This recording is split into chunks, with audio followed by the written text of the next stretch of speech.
Today we're taking a look at Pecron's first power station that doesn't look exactly the same as every other power station they have ever made. They finally listened to us and made this thing look a little bit more modern, but at the end of the day, it's about if it performs as good as it looks.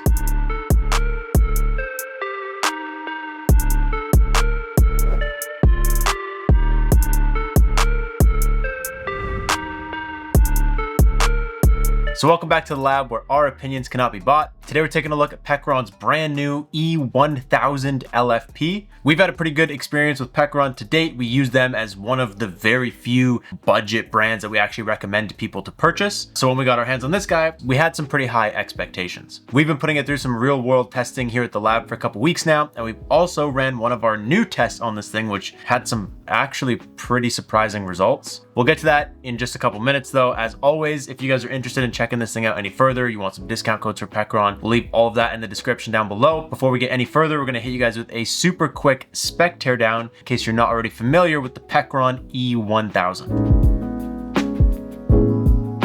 First up, this thing passes the tiny baby lift test. It only weighs 29 pounds. You could toss this thing right back to where it came from. It's a 1024 watt hour battery bank, and it's actually expandable up to just over 4000 watts. It has an 1800 watt pure sine wave inverter. When it comes to getting power into this guy, it has a 600 watt solar input, which is not bad compared to the battery size. And it also has just a regular AC wall outlet plug, so you can just plug this thing directly into your house and charge it up in just about an hour. When it comes to ports, this thing actually has 5 120 volt outlet ports right here behind these flaps. You still have a 12 volt car socket on this. You have your 5 amp barrel connector. You also have an XT60. Pecron loves putting just random plugs on their units. You got 2 USB-Cs, 2 USB-As. Now on the other side, you actually have DC input. This is where you plug in your solar. So you have your XT60 solar connection, and you can actually have this little switch right here that switches between 8 and 20 amps of input depending on how much you're putting into the unit. On the side right here, you have your 2 flaps. One has your expansion battery port.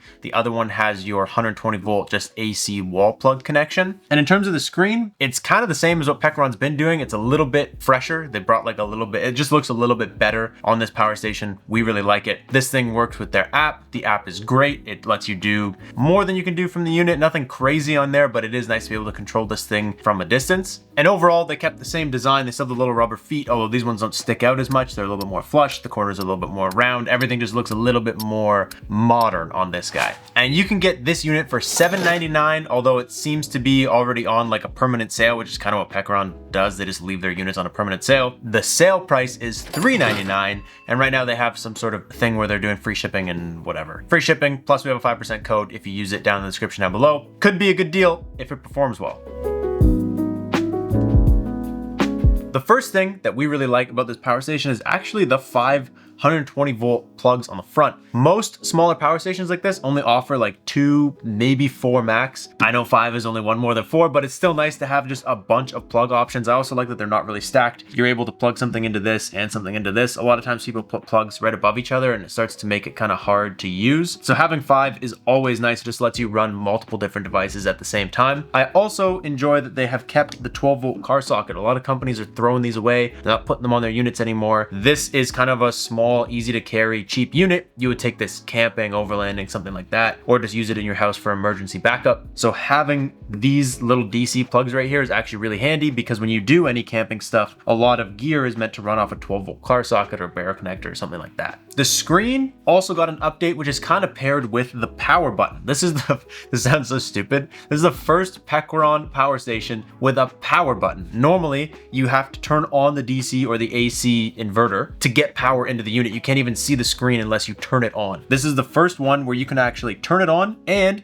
you can hold the button and turn the whole thing off, which is really nice. I know that when you turn off the other ones, they're like off, but I like feeling and knowing that my unit is no longer running, because when it's running, it consumes power. So this one's really nice that you can just go ahead, power it up with the button. You don't have to have inverter or anything on. Then you can connect it to the app and do whatever without just wasting power having it on. It sounds like it's a revolutionary item. Every other power station in the planet has it. It's about damn time Pecron put one on their power stations. And overall, we just like the redesign that Pecron gave this. It's very very simple. It's kind of just the same as what they were doing before, but it doesn't look like a World War II care package. It looks a little more modern. It's easy to understand. They got like little boxes around this with the little arrow pointing to if it's the DC inverter, the AC inverter. Simple stuff, not much. It's a small power station. There's not much to it, but we just like the overall refresh.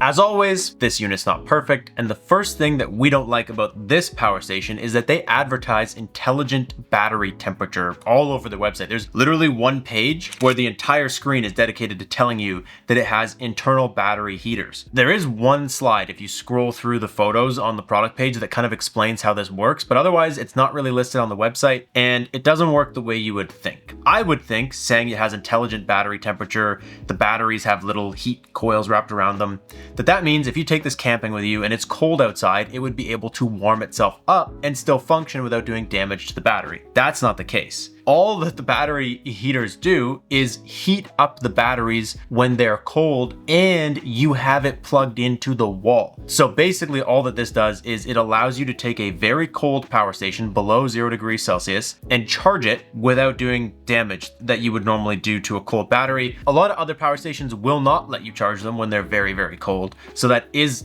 cool. Like if you have a Delta 3 and you have it at negative 20 degrees and you go to charge it, it's not going to accept a charge. This one, once it warms up a little bit, it will accept a charge. But at the end of the day, in our opinion, like if you have access to a wall plug, why are you not using the wall plug as your power source? If there's a power outage and you don't have access to that wall plug, or you're camping or anything like that, and you can't plug this into the wall, the intelligent battery heaters don't really work. So in my opinion, it's kind of a letdown. I would love if those could actually work off of their own power. This power station, like many others that I complain about, has no light. Come at me in the comments. You guys do it every time, but once you get one of these and you're using it hands-on and you realize you got to carry it around in the pitch black, or you're simply camping and you're filling your air mattress and you don't have a light and now you need another light. People that have power stations without lights, they don't know what they're missing. That's all I'm saying. Also, I do appreciate the door flaps, being able to, keep debris out of the plugs, but they are the worst kind of door flaps. I prefer ones like the Iceco power station. I actually had a really good one where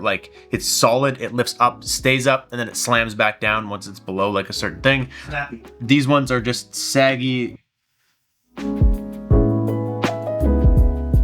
When it comes to testing, the first thing that we always want to know with these power stations is efficiency. If this is a 1000 watt-hour battery, we should be able to run a 100 watt heated sleeping bag for 10 hours. If it's 100% efficient, most power stations usually are not. The power station uses power to convert it from DC to AC out the inverter plugs. Fans are also working hard, whatever. So this is a 1024 watt-hour battery bank with an 1800 watt inverter. We hit it with a 1556 watt load, so it's just underneath the 1800 watts. The inverter's working hard, the fans are working hard. That's when it will be the least efficient. It should have lasted 39 minutes running that load. It actually lasted 33 minutes, which makes this 84% efficient, which is actually not bad. Anything over 80% is usually, we usually give that just a good thumbs up. That was more efficient than I expected it to be, if we're being honest. When it comes to surging this power station, it's 1800 watt inverter. It says it's rated to surge up to 3000. It'll do 3000 for like a tiny little blip. We were able to get it to run a 2200 watt load for 5-ish seconds. So there's not much leeway. If you go over your 1800, you don't have a ton of time, but it does surge just a little bit in case you make a mistake. When it comes to charge speed, if you go ahead and plug this into a regular 120 volt outlet in your house, it advertises 1.3 hours to a full charge. It actually charged in 1 hour, which is better than advertised, which we love seeing. Most companies are always worse than advertised, so good job for being better than advertised.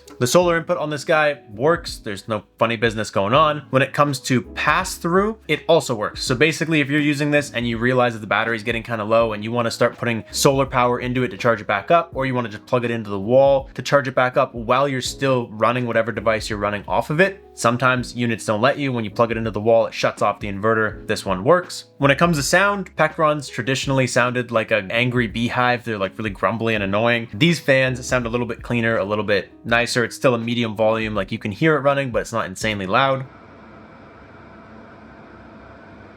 And finally, idle consumption. You guys know after we just ran the Anchor power outage simulation that we were like, we need to start testing idle consumption badly. So this is the first unit that we've actually gone ahead and done this test on, and it shocked me, I guess. So basically, when you turn on the AC inverter like this, the fan cycles, and now there's power here for you to use. Even if you're not using it, it's taking the DC power from the batteries, converting it to AC, and putting it right here to this plug ready for you to use. That takes away power. What we did was we turned on the AC inverter and left this thing sitting for 24 hours to see how much power it just consumes doing absolutely nothing except having the inverter on. We started the test at 87%, and 24 hours later, it was at 45%, doing absolutely nothing. So this unit basically consumed 430 watts within 24 hours, which is basically 18 watts per hour. So when you're doing your math with how long will this last, how long will this power my fridge or some lights during a power outage, you have to also add in that it uses, I would say, roughly 20 watts per hour on top of whatever devices that you're powering just to be on. The Anker F3800, for example, used just over 70 watts per hour. It's a much bigger unit, it has a 240 volt inverter, but still, this isn't as much as that. But when you only have a 1000 watt battery bank, you're basically gonna chew through it in like just over 2 days of just having it be on. We also ran that test with the DC inverter. Typically, when you have the DC inverter on, it doesn't actually use any power because it's not converting.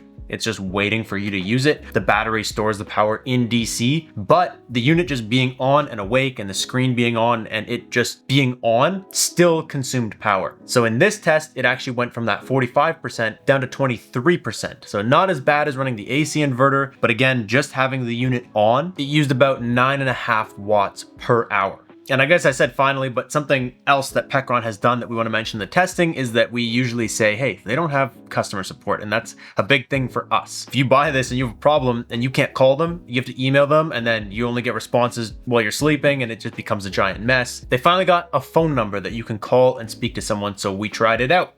Hi, this is Yusuf with Pecron. How can I help you?